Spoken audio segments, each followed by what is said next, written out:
She adjusted his tie. One precise, unhurried movement, a fraction to the left, her fingers certain and calm, like she had every right in the world to be standing exactly where she was standing, doing exactly what she was doing. Like there weren't four armed men with their hands hovering near their jackets. Like the most feared man in Seoul wasn't staring down at her with an expression no one in that building had ever seen on his face before. She straightened the tie one final time, looked up at him. Her voice was barely above a whisper, quiet enough that only he could hear it.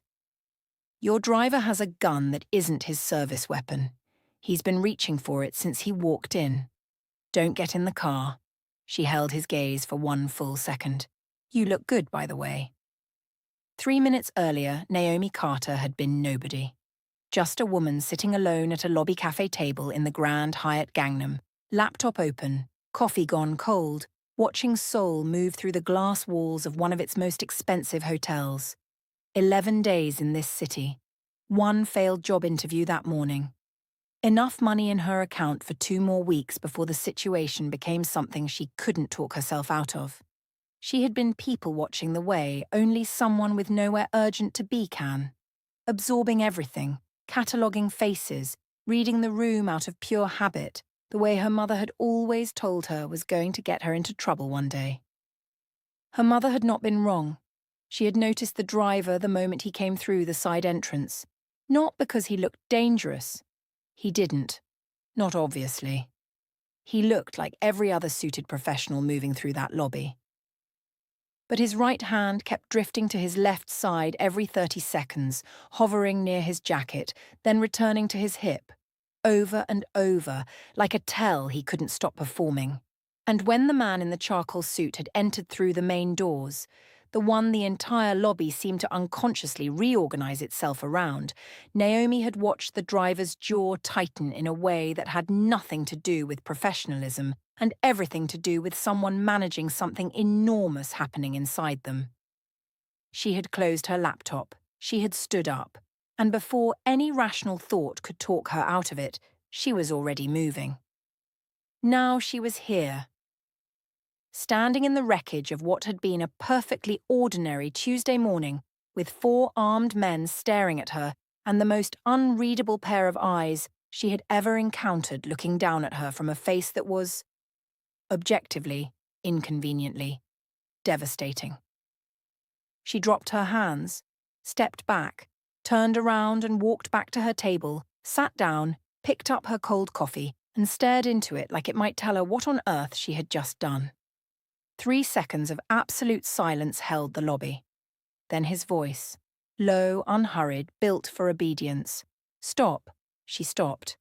Before we go any further, if you are new here, welcome, and you need to subscribe right now because what is about to unfold in this story is the kind of thing that will keep you up at night.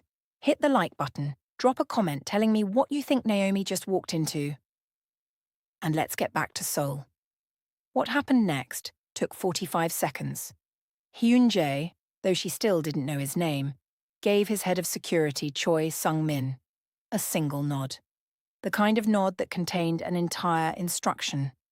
Sung-min moved to the driver with 2 men. The search was quiet and professional and final. A silenced pistol, concealed beneath the jacket, loaded, safety off. The driver's legs gave out before anyone touched him. He was already talking, fast, fractured, desperate. His daughter. They had his daughter. He had no choice. Please. He hadn't wanted any of this. Please. Hyun-Jae stood with his hands clasped behind his back and listened to every single word. His eyes the entire time were across the lobby. On Naomi, who was not watching any of it, who was staring into her coffee with the focused attention of someone trying very hard to be anywhere else. He listened to the driver finish, let the silence after his last syllable stretch for a moment that felt deliberate. Then he made a decision, quietly, finally, the way he made every decision, and the driver was escorted through the side exit. The hotel manager appeared, took one look at Sung-min's face, and found somewhere else urgently to be. The lobby sealed itself back together like water over a stone, smooth, immediate. as if nothing had happened at all. Hyun-Jae walked back across the marble floor and sat down across from her. The silence between them lasted long enough to mean something. "How did you know?" "His hand," Naomi said. No hesitation, no performance. He kept reaching toward his left side. Someone carrying legally doesn't do that. The weight is already settled in their mind. The decision is already made. He was still deciding. That's always the most dangerous kind of person in a room. Hyun-Jae studied her the way he studied everything, completely, without rushing. "Who are you?" "Naomi Carter. My job interview fell through this morning. I've been sitting in this lobby for 2 hours. That's not what I asked. It's the whole answer." He reached into his jacket, placed a card on the table. An address in Seongbuk-dong, a phone number, nothing else. "Come tomorrow at 9. There's a position." "What kind?" "A useful one." He stood. And then, unhurried, deliberate, holding her gaze, he reached up and adjusted his own tie. Just slightly. "You were right. It was crooked." He walked away. Naomi sat alone and looked at the card for a long time. She should have left it on the table. She knew that, even sitting there with the rain beginning to streak the lobby windows and her return flight to Atlanta still technically an option. She should have walked away. Found a different door. Built a different life. The problem was the address. That district, Seongbuk-dong. Because for 8 months at 2 in the morning at her kitchen table with cold takeout and 3 laptops open, one name had lived at the center of every thread she pulled. A name connected to that part of this city. A name attached to a network so carefully built it barely cast a shadow. A network that had reached all the way from Seoul to the east side of Atlanta and quietly, surgically destroyed her brother Devon's life without ever once learning his name. Devon Carter, 24. Had wanted to be an architect since he was 9 years old. She could still see him at that age. Sitting at their mother's kitchen table with graph paper and a broken ruler, drawing buildings that leaned slightly to the left because he hadn't figured out straight lines yet, explaining to their mother with complete seriousness why this particular imaginary skyscraper needed a rooftop garden. Their mother had listened to every word like it was the most important architectural briefing she had ever received. Naomi had sat across from them both and thought, with the quiet certainty of an older sister, that Devon was going to be something extraordinary. He had gotten the scholarship. He had worked 2 jobs to cover the rest. He had filled 3 sketchbooks with structures he was going to design one day and sent Naomi voice notes at 2 in the morning about load-bearing walls and cantilever designs, and she had listened to every single one of them lying in the dark of her apartment, smiling at the ceiling. And then Han Byung-cheol's operation had found him. Not directly. It never worked directly. It worked through layers, through people who knew people, through the slow, patient encirclement that looked exactly like opportunity until the walls were already up. A connection that seemed legitimate. A job that seemed like a break. And then, before Devon understood what was happening, his name was attached to things it should never have been near, and the evidence had been constructed so carefully that even people who loved him had moments of terrible doubt. The scholarship was gone. The record was marked. The sketchbooks were in a box in their mother's closet because Devon couldn't look at them anymore. Naomi had sat with that for exactly 1 week. Then she had opened her laptop and started pulling threads. 8 months later, one name sat at the top of everything. Han Byung-cheol. And the address on the card in her hand connected directly to the part of Seoul where that name operated. She hadn't come here with a plan, but she had come with a reason. Naomi picked up the card, put it in her pocket, closed her laptop. Outside, Seoul moved in the rain, enormous and indifferent, holding all of its secrets simultaneously.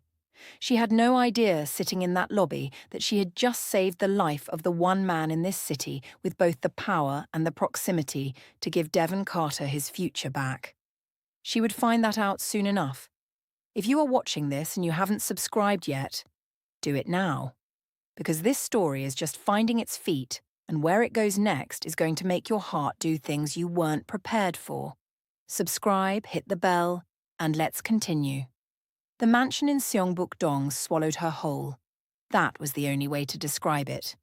She had taken a car the following morning, told herself she was composed and prepared, and then the gates had opened and the driveway had unrolled ahead of her, and the house had revealed itself.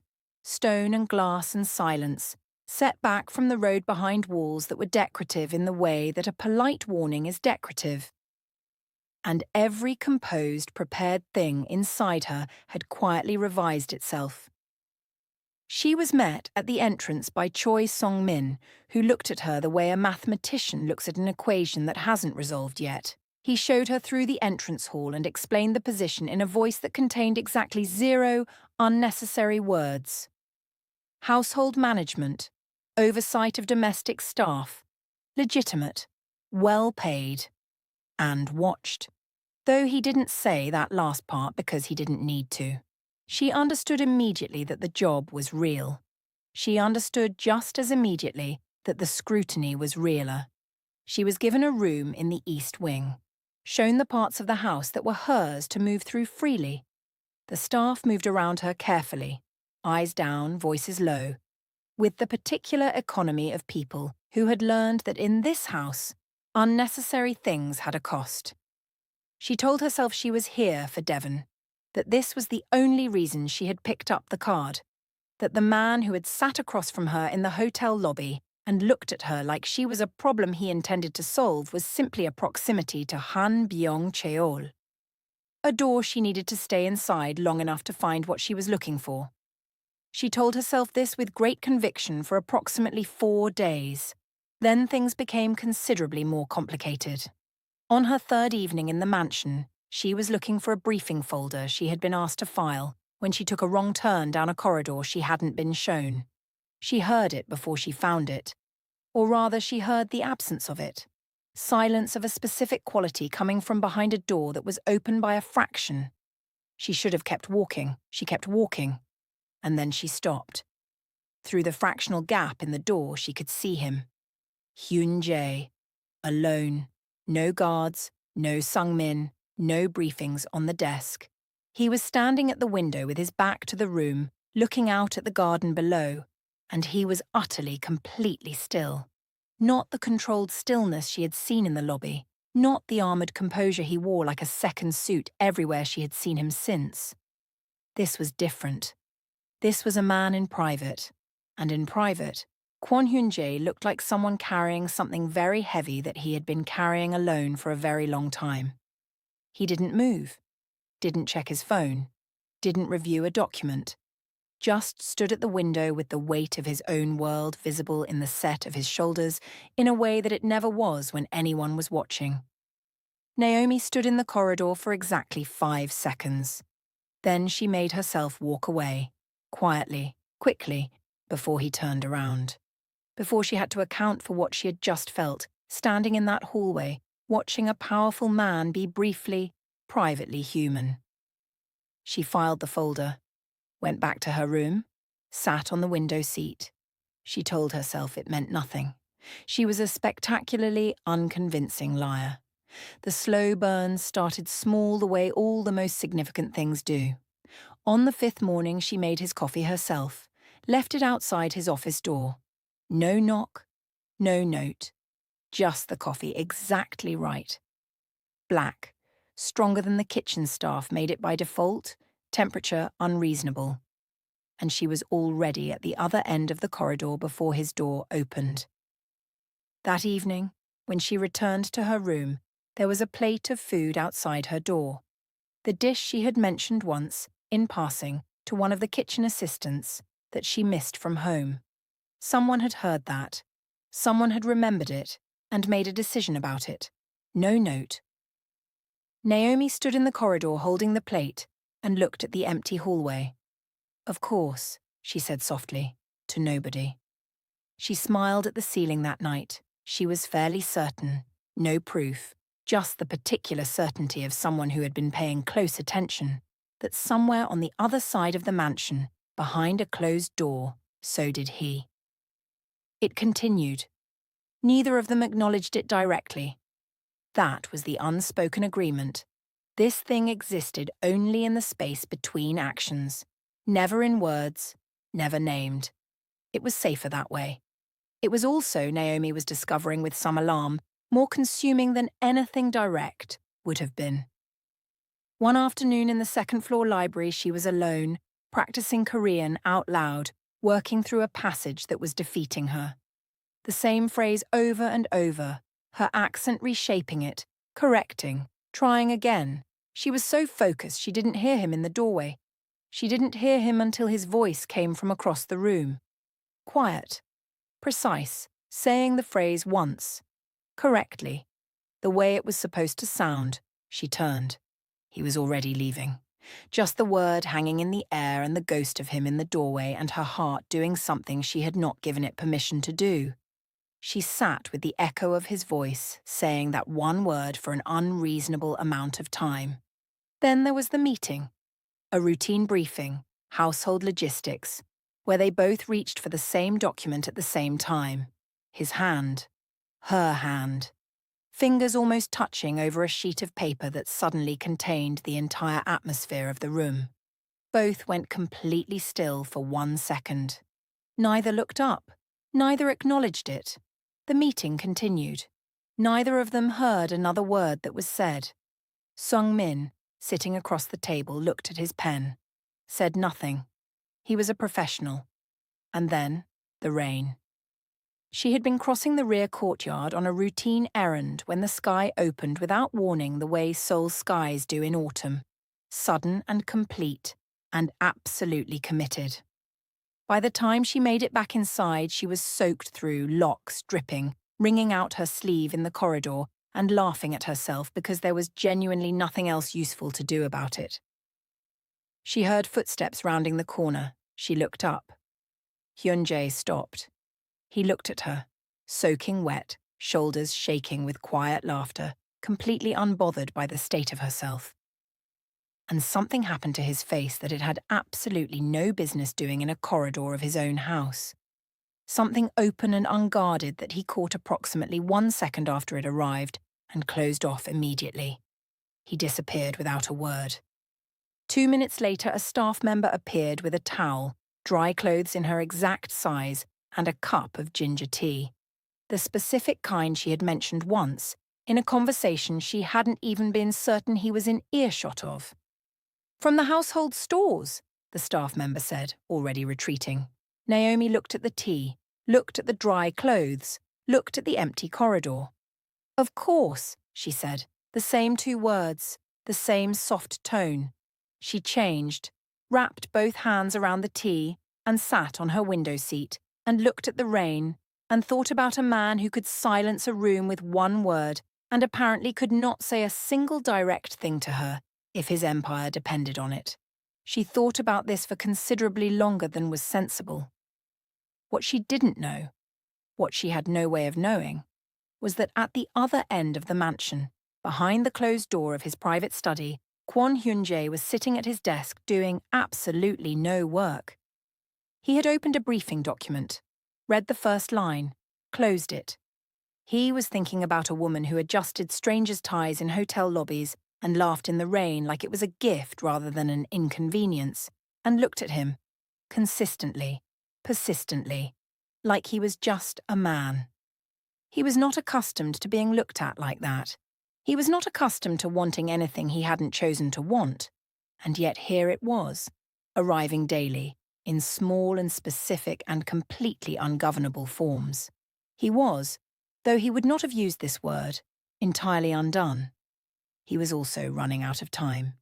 Because while Naomi was learning the architecture of his world, and Hyun-Jae was learning what it felt like to need something he didn't know how to ask for, something else entirely was moving through the shadows of the mansion.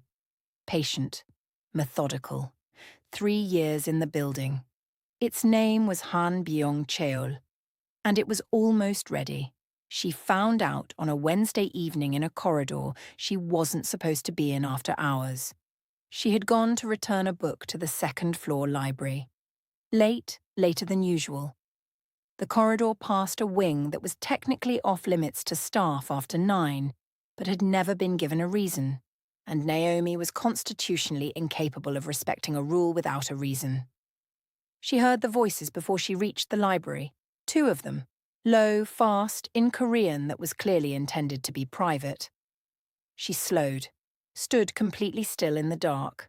Hanbyong-cheol. A date, 2 weeks away, and a phrase she caught only partially but understood with cold and immediate clarity. After the boss is gone, a door shifted, the voices stopped, footsteps retreating fast. Naomi stood alone in the dark corridor for a long time. This was the moment she had come to Seoul for. She had confirmation. She could take this, walk out, find a way to use it, go home. Finish what she had started at her kitchen table for Devon. But Hyun-Jae was in this house, and whatever Han Byung-cheol was planning ended with him dead. She thought about coffee left outside a door, a word said correctly from a doorway. A man standing alone at a window carrying something heavy that nobody else was allowed to see. Dry clothes in her exact size. She made her decision. And it was not the sensible one. She requested a private meeting the following morning. Sung-min received the request with measured neutrality. He took it to Hyun-Jae. Hyun-Jae agreed immediately, which told Sung-min several things he filed carefully and did not comment on. She sat across from him in the corner office and told him everything.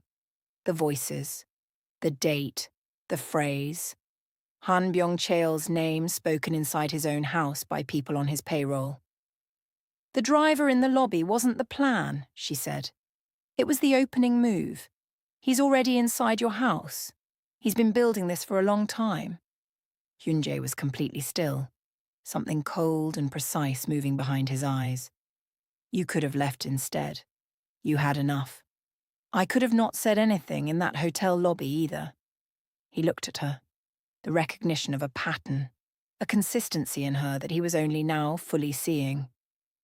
How do you know that name? Han Byung-cheol. You said it like you've said it before. The first crack in her composure, small but there. Because I have. But that's a different conversation. He held her gaze for a long moment, filed it, the way he filed everything. Not for long, he said. She believed him. What happened over the next several days moved beneath the surface of the mansion like a current under ice. Hyun-Jae and Sung-min conducted a quiet surgical review of every person inside the network. No visible alarm, no disruption to the surface of normal life. Naomi became unexpectedly essential, not through training or strategy, but through the same quality that had saved Hyun-Jae's life in a hotel lobby. She noticed people. Who relaxed at the wrong moment? Who avoided certain corridors?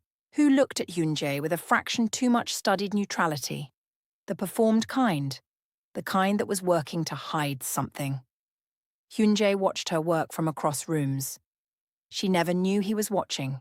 This was simply who she was. Sung-min appeared beside him during one of these moments. She's useful, he said quietly. Hyun-Jae without looking away from her. She's more than that. Sung-min filed this alongside everything else he had been filing for weeks. He said nothing. He was a professional. But he had been doing this job for 15 years, and he knew what he was looking at, and he knew, with the quiet certainty of someone who had watched his boss operate in every conceivable condition, that Naomi Carter was the first person in a very long time who had gotten all the way through. He thought that was a good thing. He thought it carefully, professionally, and entirely privately. 3 names were identified, quietly removed. Han Byung-cheol felt his timeline disrupting and accelerated, which was when he stopped being subtle. It happened on a Thursday evening in the rear garden during the 40-minute window between guard rotations. 2 men came over the south wall. They had been told exactly where she would be and exactly when. They were not expecting what they found. Naomi heard them before she saw them. She assessed in under 3 seconds. 2 men. Exit route cut off. Garden wall to her right. Stone border along the path. She moved laterally, not away but toward the wall, buying space and angle. One man closed fast and grabbed her arm. She dropped her full body weight instantly, twisted into his grip rather than against it, felt his balance commit forward, used every pound of his own momentum against him. He went down hard on the stone path. She put distance between herself and the second man, made enough noise to bring the entire south wing, and kept the wall at her back until the guards arrived 40 seconds later. When Hyun-Jae arrived, personally, which was not his role, which Sung-min noted without a word, she was upright against the garden wall, breathing hard, composed, mostly. He looked at her for a long moment. Something moved through his face that he shut down quickly. "Are you hurt?" "No." "You took one of them down yourself." He grabbed my arm, a beat. "I don't like that." The ghost of something crossed his face, there and gone. He held her gaze for one moment that lasted longer than either of them intended. That night to Sung-min, she doesn't go anywhere without 2 guards. Non-negotiable. Sung-min looked at his boss with careful eyes. Understood. A pause. "She's going to be all right, you know." Hyun-Jae looked at him. "I'm just saying," Sung-min said, with the measured tone of a man who never just said anything. "She's going to be all right." He left. Hyun-Jae stood alone in his office for a long time after that. Han Byung-cheol's next move was quieter and more devastating than anything physical. Planted documents surfaced through a channel that looked legitimate. Financial transfers, a communication thread, Naomi Carter's name, her Atlanta address, dates that aligned precisely with her arrival in Seoul and every significant moment inside the mansion. The paperwork connecting her to Han Byung-cheol's organization was meticulous and completely fabricated and absolutely, terrifyingly convincing. Sung-min brought it to Hyun-Jae without comment. Hyun-Jae looked at the documents for a long time. He thought about the lobby, the tie, the coffee outside his door, the library doorway, the almost touch over the document, the rain in the corridor, the way she had said Han Byung-cheol, like she'd carried the name a long time. Everything that had felt like trust rearranged itself into something that looked like architecture, a long game, a perfect setup. And he, the most careful man in Seoul, had walked directly into it, his face closed entirely. "Bring her to me." He laid the documents on the table in front of her. She looked at them. Her face changed. Not guilt, not fear, but something worse. The expression of someone watching something true be dressed as a lie and used against them. "Tell me who sent you." "These are fabricated. Your name, your address, are fabricated." Her voice was absolutely steady. "Han Byung-cheol has American connections. He knew who I was the moment I walked into that lobby. I was a variable he hadn't planned for, and this is how he removes variables. You, of all people, should be able to see that. You said his name like you'd said it before. I told you that was a different conversation. You've been inside this house for weeks, with access, with information. I want you to think." Her voice broke, not with tears, with fury, clean, controlled, devastating. Not react. Think. You built an empire on reading people correctly. Read me. He looked at her for a long, terrible moment. Then he called for Sung-min. "Take her to the East Wing. Lock it." He walked out. Naomi stood in the center of the room, did not fight it, did not beg. She walked to the East Wing, heard the lock turn, sat on the windowsill, and looked at Seoul blazing below her, enormous, indifferent, magnificent, and allowed herself, for the first time since the lobby, to feel the full weight of what she had walked into. She was furious.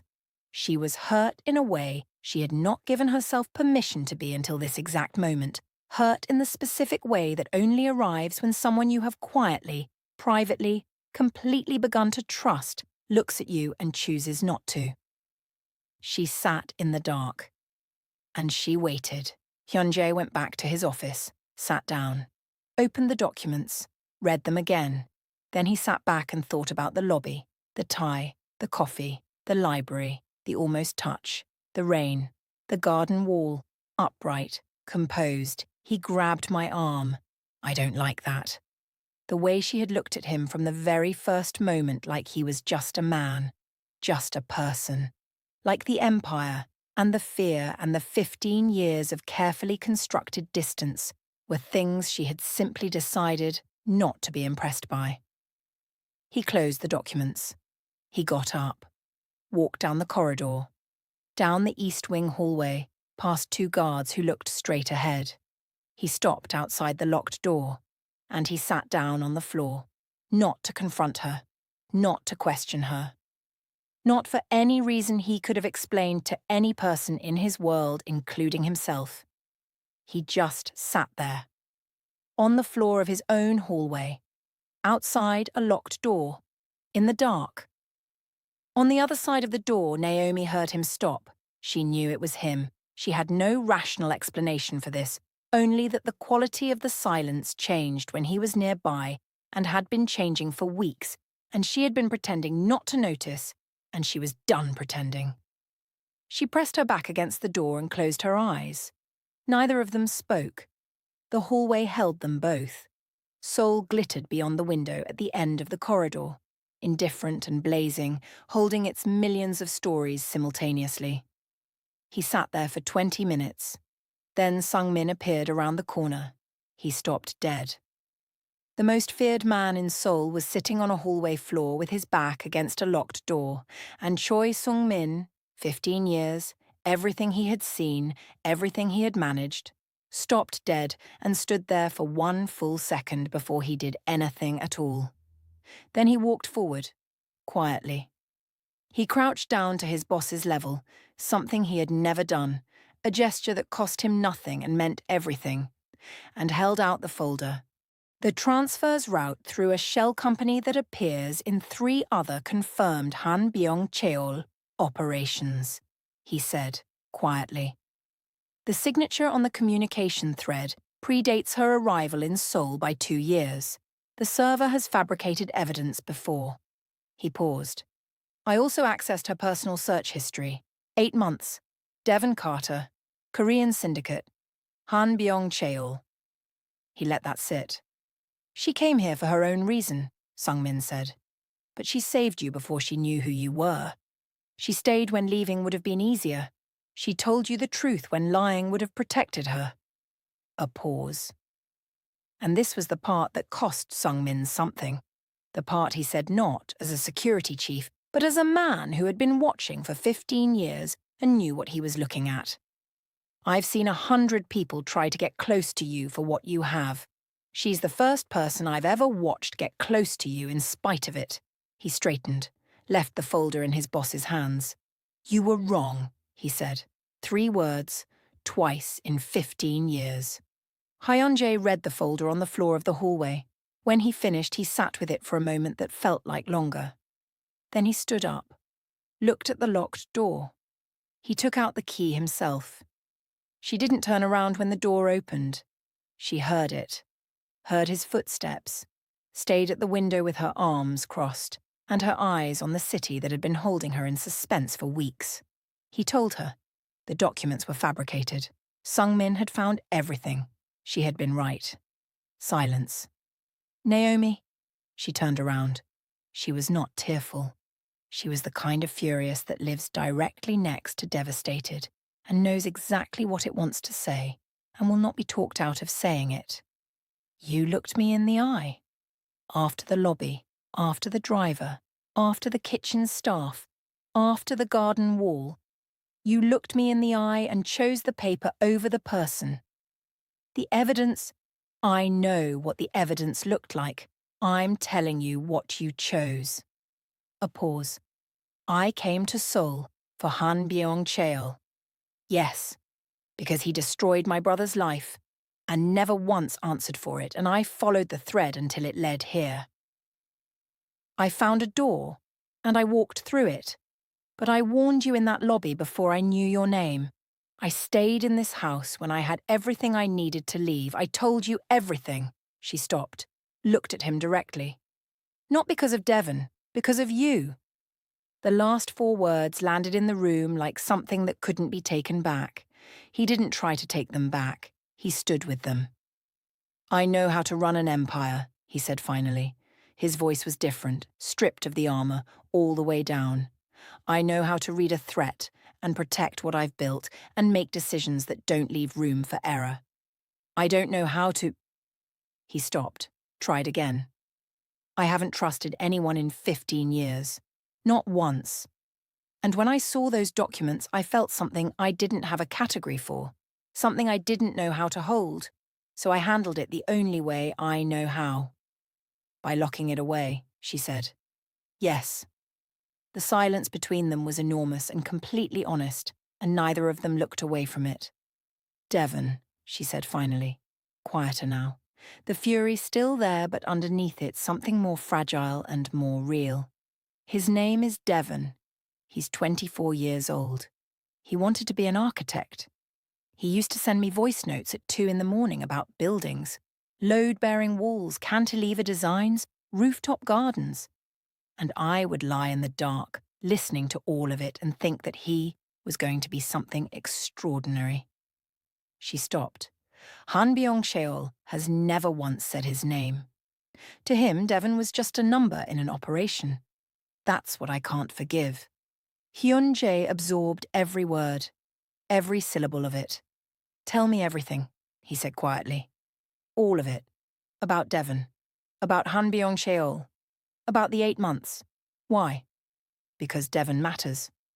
A pause. "Because you matter." Another pause.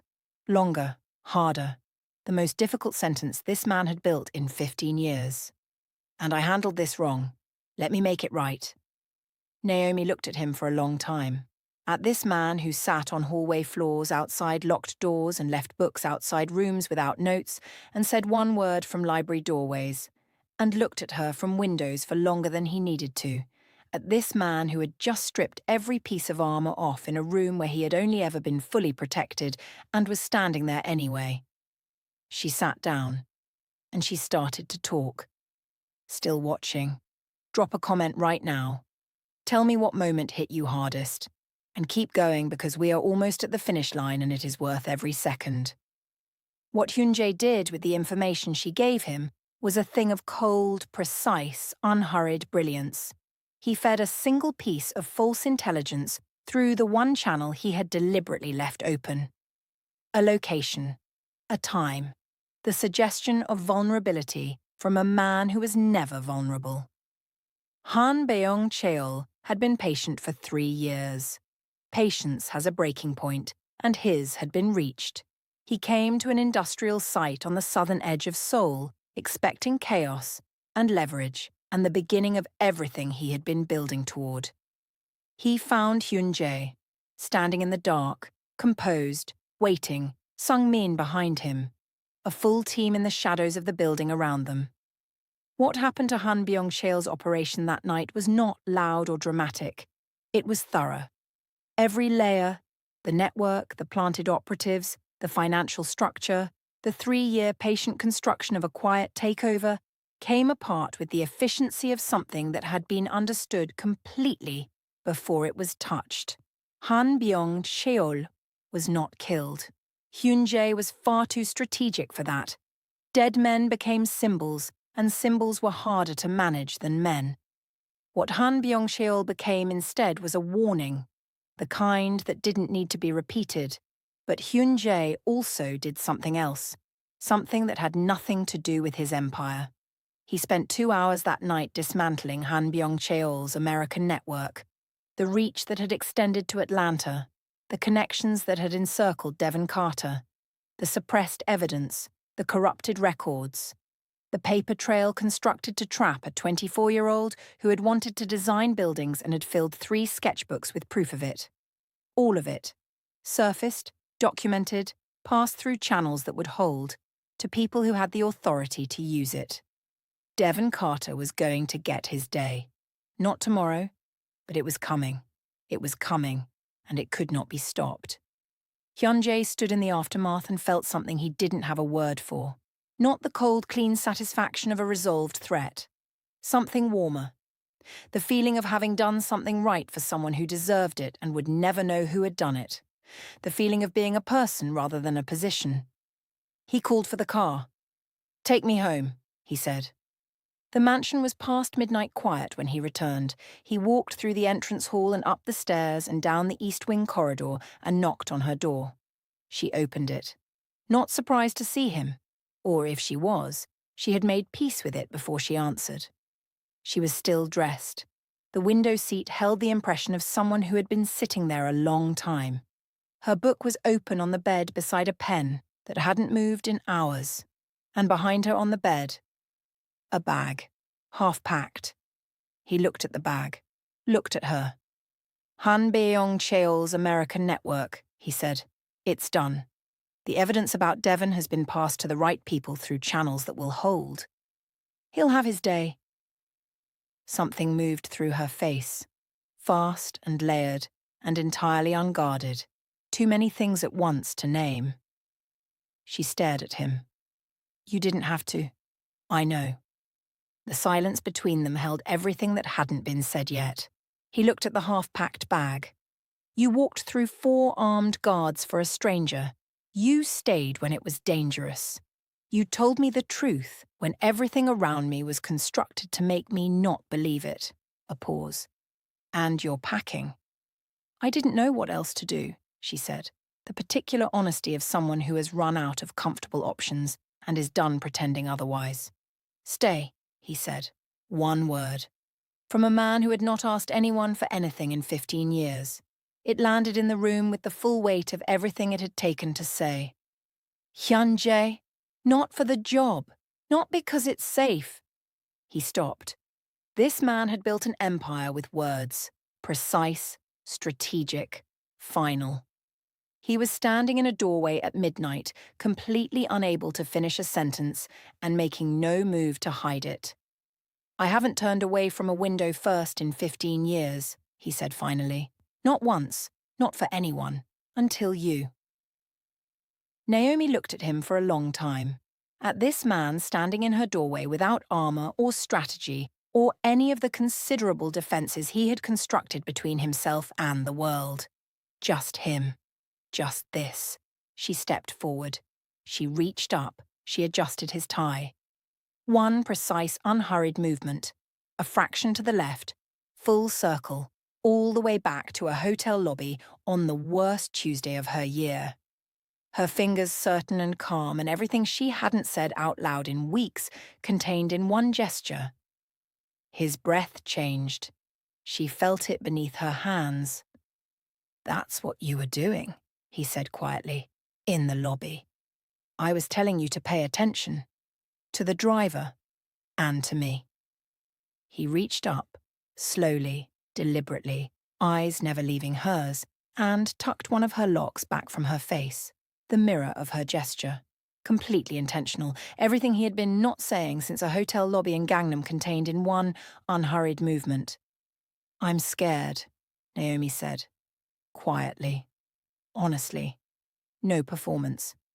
Of this, of you, of how much I already... I know, he said, I'm terrified. She blinked. You don't look terrified. I know how to not look things.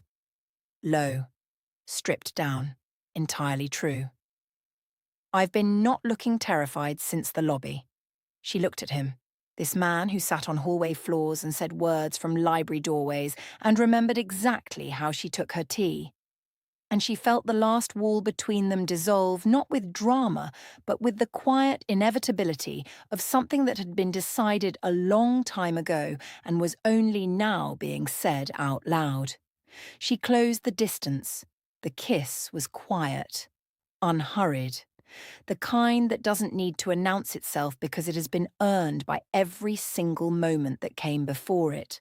A lobby, a card, a coffee outside a door with no note, a word said correctly from a doorway and left hanging in the air, an almost touch over a document neither of them read, a jacket placed around shoulders against a cold Seoul night, a man sitting on a hallway floor because he did not know how else to say that he could not leave. Outside the window, Seoul blazed, 10 million lights against the autumn dark, the Han River catching them all and holding them like it had been doing for centuries, patient and enormous and entirely indifferent to the particular miracle happening in one room of one mansion on one hill above the city. Morning came gently, the way it does after nights that change things. Naomi's bag was still on the bed, unpacked. The breakfast table in the main dining room had never, in the memory of anyone on the staff, and several of them had been there a long time, been used by Hyun-Jae for anything other than working through briefings alone. Every morning the kitchen set it for one out of habit that had calcified into ritual. That morning they set it for two. Nobody commented. Nobody needed to. The mansion felt different. Not dramatically, not in any way that could be pointed to specifically, but the held-breath quality that had characterized every corridor and every room for as long as anyone could remember had been replaced by something that actually breathed, something that had room in it. The staff moved through their morning routines with the particular lightness of people in the presence of something that has finally, quietly, resolved itself. He was already at the table when she came down, briefing documents open, coffee in hand. He looked up when she walked in and something crossed his face, private and warm and entirely unguarded, that he didn't bother to manage. She had her Korean literature book and her reading glasses pushed up into her locks, and she sat down across from him like she had been sitting there for years. Like the house had rearranged itself around her without anyone noticing it happen. Like Seoul itself had shifted slightly on its axis to make room. He looked at his briefing, read the first line, looked back at her. "You're staring," she said, without looking up from her book. "I'm reading." "You've read that line 4 times. He said nothing. The corner of his mouth moved in a way it very rarely moved. Sung-min entered. Morning security briefing. Precise, thorough, nothing unnecessary. He delivered it, turned to leave. Stopped. "Ms. Carter." She looked up. Sung-min looked at her with the considered expression of a man who had chosen every word carefully for 15 years and was choosing these ones with particular care. The lobby, the kitchen staff, the garden. A pause. "You have good instincts." He held her gaze for one moment.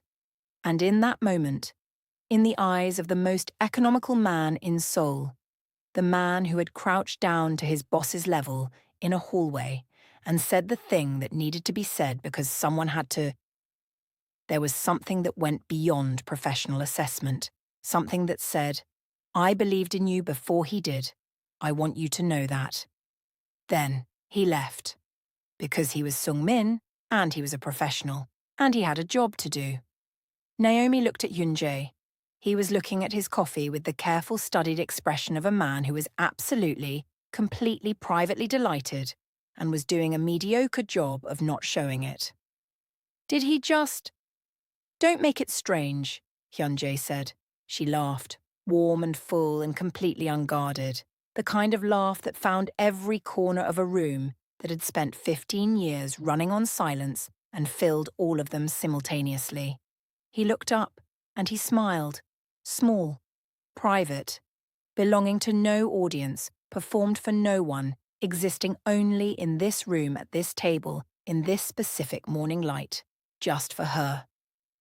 She picked up her coffee, looked out at the garden where 2 weeks ago men had come over the south wall and discovered, at considerable personal cost, that Naomi Carter was not a woman who went quietly. The garden looked entirely different in the morning, peaceful, almost gentle. Everything looked different in the morning. "Hey," she said. He looked up from his briefing. "Thank you," she said, "for Devon." He held her gaze for a moment. Something moving through his expression, quiet and genuine and entirely without armor. "Thank you," he said, "for the lobby." She smiled at him. He looked back at his briefing. The morning held them both in its easy warmth. The particular peace that only arrives after something genuinely hard has been survived together and survived well, and come out the other side as something neither person had quite expected to find. Outside, Seoul moved through its morning, Han River catching the early light, the city's 10 million stories unfolding simultaneously in apartments and offices and streets and lobbies and rooms at the tops of mansions on hills above the river. Enormous, relentless, magnificent, carrying everything and everyone inside it without pausing or explaining itself. But this story, this particular one, between a woman who had come here with a bag and a reason and a habit of paying attention, and a man who had spent 15 years being the most untouchable person in the room, and had been undone, finally and completely, by a single unhurried gesture in a hotel lobby. This story Seoul had witnessed from the beginning. From the moment she had closed her laptop and stood up and moved, she had adjusted a stranger's tie on the worst morning of her year. She had whispered 2 sentences to a man whose name she didn't know and walked back to her cold coffee like it was nothing, like it cost her nothing. It had cost her everything, and given her more. Funny, the way that only the most significant things are funny, in retrospect, when you can finally see the whole shape of them. Funny, the doors that open when you decide to pay attention. She had paid attention, and Seoul, in its enormous, indifferent, magnificent way, had given her everything she hadn't known to ask for. The end. If you made it here, thank you. Genuinely. You are exactly who this channel exists for. If this story made you feel something, if there was a moment that made you hold your breath or smile at your screen or feel something you weren't expecting, please hit the like button right now. It takes 1 second and it means everything for this channel. Subscribe if you haven't already because we have more stories coming that are going to hit even harder than this one. And drop a comment below. Tell me your favourite moment. The tie? The hallway floor? The breakfast table? Sungmin's line? I read every single comment. Every one. We'll see you in the next story. Don't be a stranger.